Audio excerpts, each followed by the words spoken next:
This is Cassiopeia, and it's basically the stereo version of the Lyra. Klanghabitat did send it to me to check out, and there is a video about this coming soon. And in that video I'm also going to challenge it against the plugin of this. And what I can say for now is that I really like it, and I was already looking into like getting a whole rack of these so that I can put it on every single channel. It's not the best idea. Anyway, Klanghabitat did one-up themselves by releasing a new plugin called the Lyra MB, which is basically this thing in multiband form. And this is it. It's a bit weird. They're using the Lyra layout, so that's the mono version. While the plugin, of course, is stereo. Like, it doesn't really matter for a plugin. And they did outdo themselves yet again with, you know, the skeuomorphic interface. And I know that they try to replicate the look, including the screws of the modules itself. But does it really need rack ears? And they completely forgot to screw it in. Really? So yeah, we've got 4 bands basically of this distortion. We have all the utilities around it that we need. We can A/B test it, save it. Turn on and off the analyzer. Turn on and off the tooltips. I had somebody comment that I should turn them off, so I'm doing that. We have a little polarity swap here and oversampling, which I'll get back to in a minute because I've already tested the oversampling on this thing and I found some very interesting results. Now, it doesn't have any auto gain as far as I can see here, but from my experience with the hardware, it's actually pretty stable in terms of gain. I wasn't constantly trying to compensate the gain. So I want to test it by running a version from Sandstorm by the root through it. That is, in my opinion, a little bit too clean. So let's see if we can sweeten and warm this thing up with the multiband Lyra, Cassiopeia, whatever. So here we go. Now, how this works is that the saturation is the amount of saturation and the intensity basically is the dry wet.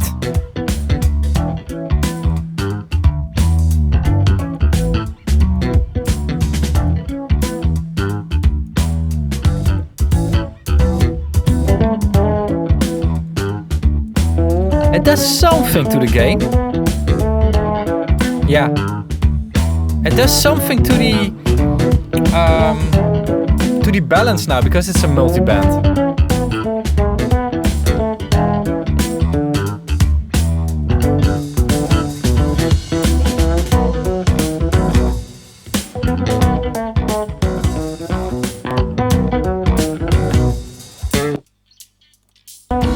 So this is delta solo, normal solo.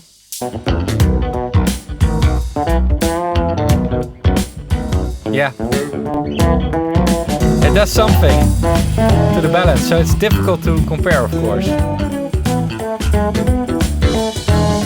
And we basically should set everything to the same setting, but yeah, then why make it a multiband?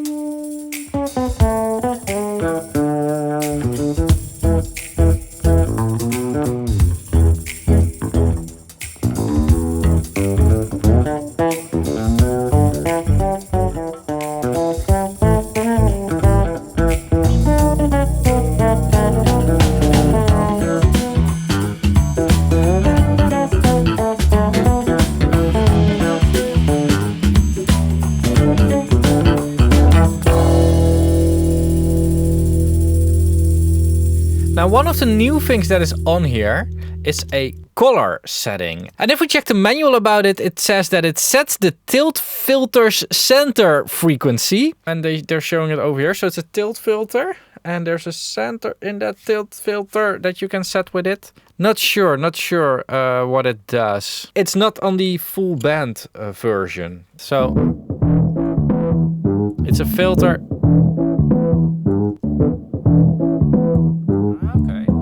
Okay.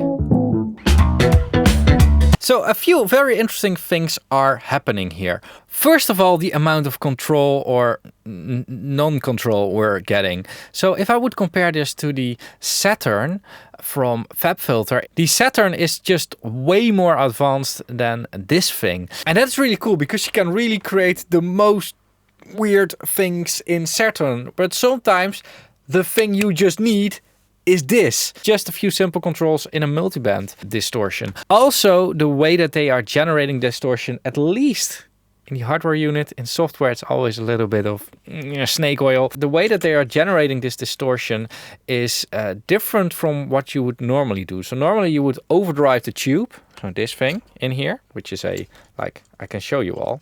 For people that don't know, this is a real tube. It's a miniature tube actually. And this is a very old technique that basically makes sound awesome. How that normally works is you basically drive this thing to its limits or over its limits. And what it then starts to do, the harmonics that it then creates, sound very pleasant to our ears. However, what Klanghabitat is doing with these things is not necessarily driving it to its limits, but changing its limits. I don't actually know how they're exactly doing it. I can ask it. But they are changing the limits of this thing. So they're not overdriving it, but basically they are depriving it in one way or another so that it starts to overdrive. It's a bit of a different way of distorting. Now, the last important detail about distortion plugins is, of course, the oversampling. Now, I've did some testing in Plugin Doctor, and what I found out is really interesting. On 2x oversampling, if we are driving the mid-high band all the way, we are getting some aliasing, but unless you are stacking this plugin like a lot, it's not a big deal. We're getting like minus 110 dB aliasing. And if we move on to the high frequency band, I think it only starts to matter when we are really going to drive the high frequencies a lot into the saturation. If we are not driving it that much, and definitely when we're pulling back the intensity as well, 2x oversampling or 4x oversampling basically is enough. However, when we're going to start to drive the high frequencies a lot more, then we are really going to need more oversampling, as you can see here. And then our highest harmonic,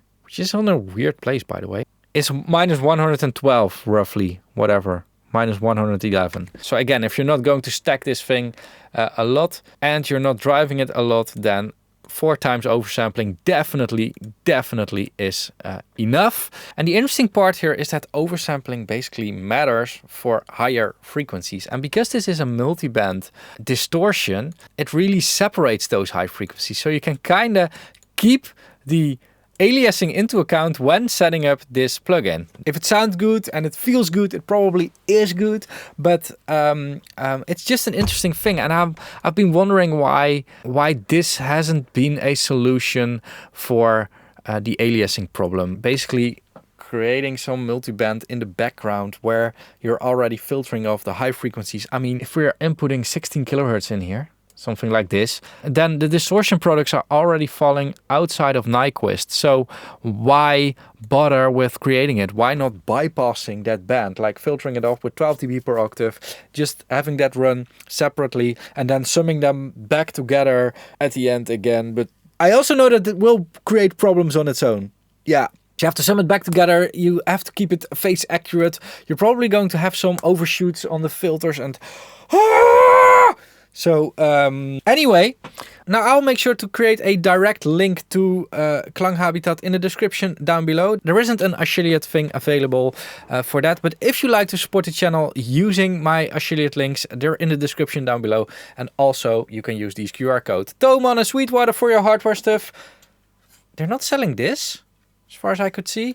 And Plugin Boutique for your software stuff. Using my affiliate links for your next purchase is highly appreciated because a little bit of your purchase gets kicked back to me. Another way to help the channel is by becoming a channel member. There's a join button somewhere down below. And if you don't see it, go to your web browser on your computer and you might see it then.